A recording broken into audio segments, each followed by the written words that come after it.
Hello everyone, তোমাদের সবাইকে আমার পেজে আবার ওয়েলকাম। চলো এই ভিডিওতে আমরা difference between in and into অর্থাৎ ইন আর ইন্টুর মধ্যে ডিফারেন্সটা কি চলো শিখে নিই তাড়াতাড়ি।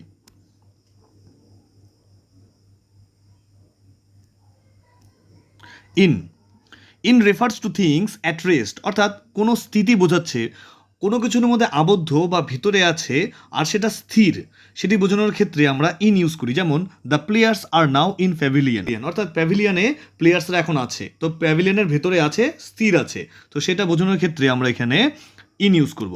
চলো ইন্টুর ইউজেস দেখে নিই। তো ইন্টু কখন ইউজ করব? Into denotes things in motion অর্থাৎ ভিতরে গতি বোঝাচ্ছে, বাইরে থেকে ভিতরে ঢুকছে এরকম কোনো গতি বোঝানোর ক্ষেত্রে আমরা এখানে ইন্টু ইউজ করব। যেমন the batsmans are walking into the field, ব্যাটসম্যানরা ফিল্ডের মধ্যে যাচ্ছে। তো বাইরে থেকে ভিতরে গতি বোঝানোর ক্ষেত্রে এক্ষেত্রে আমরা ইনটি ইউজ করব। আর অলরেডি যদি ভেতরে থাকে, স্থির থাকে, সেটির ক্ষেত্রে আমরা ইন ইউজ করব। বোঝা গেল? তো এরকম ভিডিও পেতে আমার সাথে অবশ্যই থাকবে, আমি তোমাদের জন্য আরও অনেক কিছু এরকম ভিডিও নিয়ে আসবো। So keep on watching. Thank you.